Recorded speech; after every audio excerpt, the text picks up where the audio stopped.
Hi everyone, this is Slash and Cut. Today I'll be talking a bit about the Tempest, the latest Cherry Home design. This won't be a review, more like a first impressions from a flipper's perspective. I'll be talking about the way it flips, what are the pros, what are the cons, and stuff like that. So let's begin. First of all, what do you get when you buy a home Tempest? First of all, you get a little certificate of authenticity. Just general information and a seal of authenticity, which is important for collectors. If you want to sell your knife down the road, well, you have proof that it's real, and it's a nice thing to have. Usually, something like this usually comes with high-end knives or customs and mid-techs.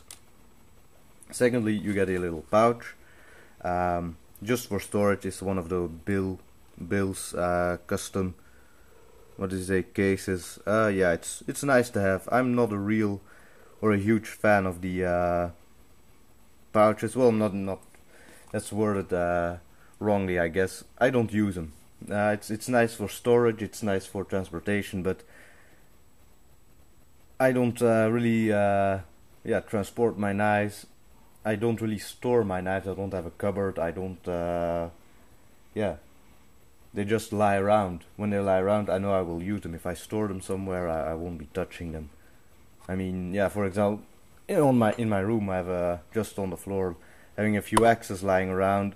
They just lie here. I don't really store them in a cupboard or in a drawer or they just lie around. And if they lie around, I will use them. Simple as that. Maybe I should be allocating a space where I keep my knives, but yeah, it's just not my style. Thirdly, you get these spacers. I will be talking about them later in the video. So, and of course, you get your knife. So, this is the Tempest balisong. It is a mid-tech balisong, which means it is a limited production of a high-end balisong, pretty much like the mid-tech AB, which means it's a design built in a limited series, and it's pretty much custom quality. It's designed by Cherry Home, and the blade is ground by Edcknives. It's a well-known knife maker. You should look him up. He has some insane folders, also some insane balisongs. It's really one of the top knife makers in the world, in my opinion. So basically, this is a knife. Here's a size comparison with the 42. It is a tiny bit longer than a 42. Handles are a tiny bit longer. Blade is a tiny bit longer. I don't know the exact specs. I do know that the Tempest weighs around 5 ounces, depending on which spacers you put in. And that's a very, very general overview. So let's talk about the Tempest. First of all, the blade. I really like the blade. You can see the basilisk influence, especially this mean tip. I mean, this is just painful.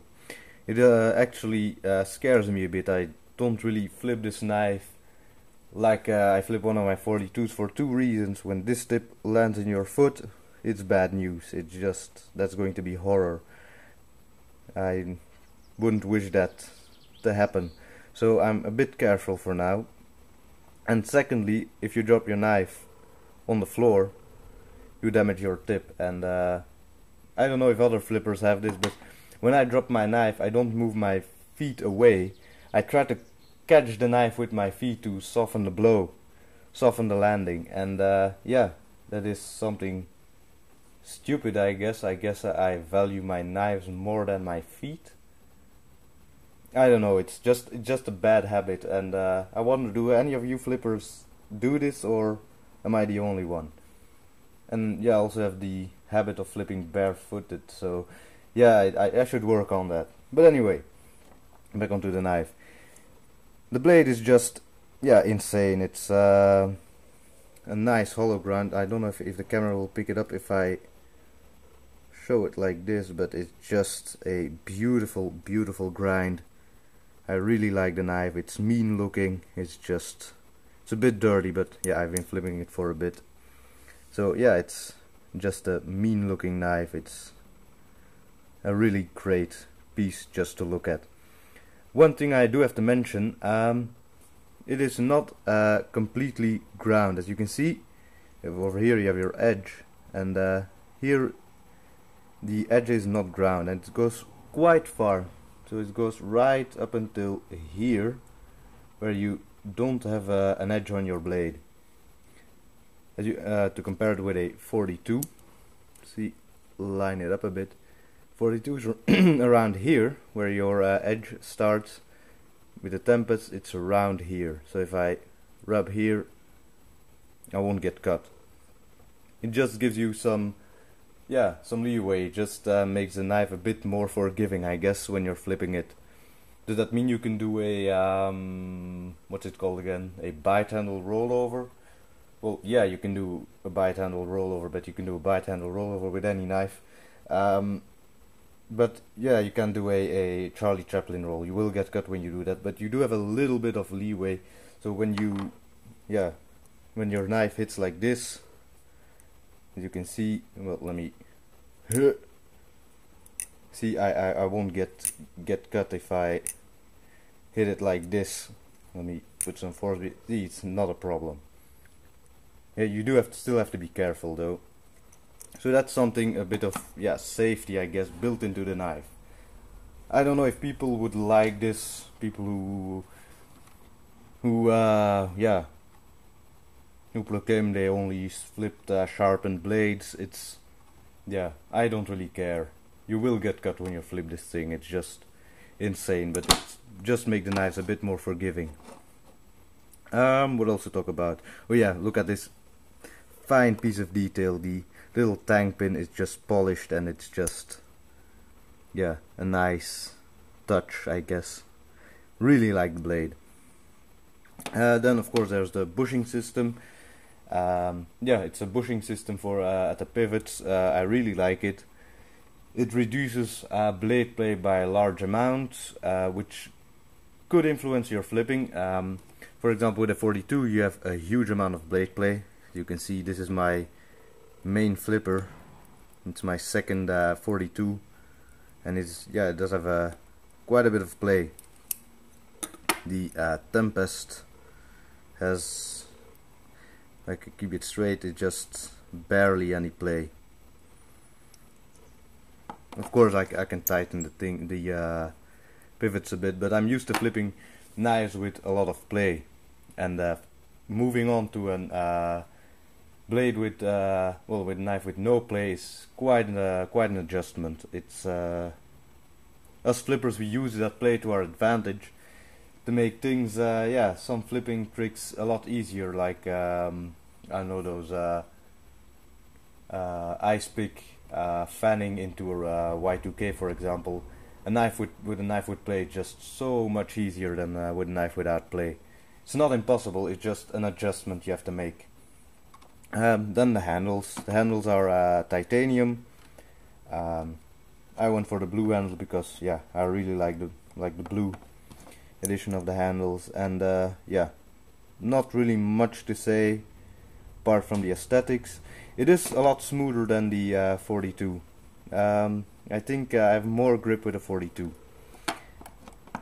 It's something also I have to get used to.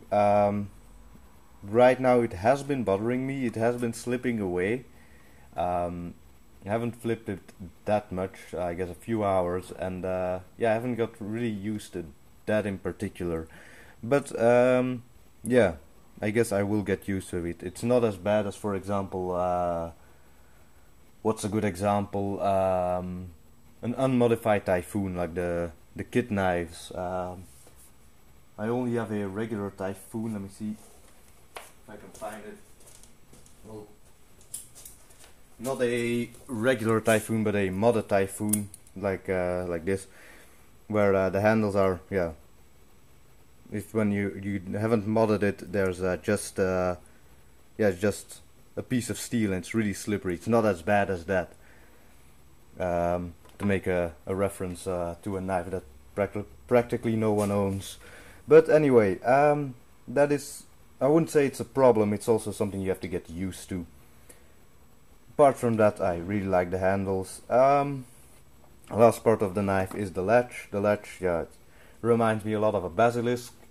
You do have the typical latch problem of your latch hitting your other handle, which is an annoyance.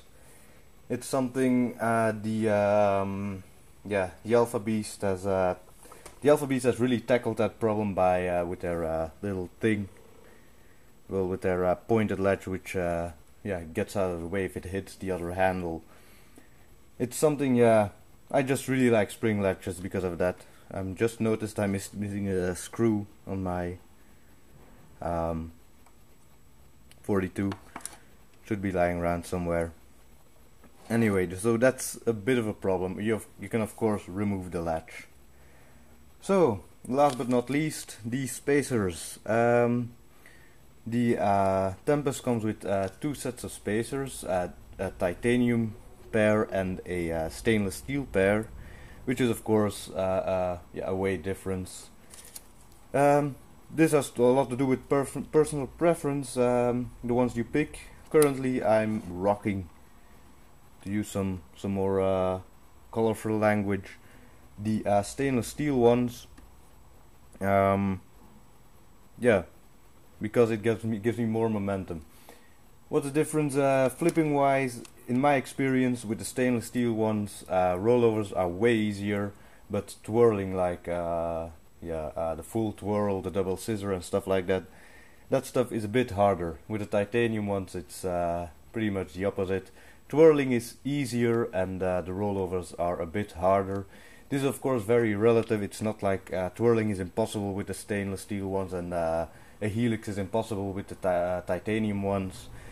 It's just a bit of preference. You have the option, you can pick yourself. It doesn't make that much of a difference. I personally like the stainless steel ones, but yeah, it's personal preference. It's nice to have the option, I guess. So basically you can pick whatever suits your style. If you're not that much into twirling and you really like your rollovers, like your helixes and your hellbents and your cherry pickers, the stainless steel ones are better. If you really like your twirling and your scissoring and your whatever it's called, you might prefer the titanium ones. As I said, whatever's your preference. So overall, I really like the knife. I'm really glad I've had the opportunity to buy this particular knife, because I really like it. It's a bit mean. It's something I do have with new knives. Same with my Mitec AB. At first I was really scared to damage either myself or the knife, and then after a while I stopped caring and I flip the shit out of it. So if I have any extra thoughts I will we'll make an update on this video, but as for now these are my first impressions. I hope I've been informative enough to please my viewers, I guess. And if you have any questions, just ask them and I'll be happy to answer them. Anyways, that's it for today. Thank you for watching and see you next time.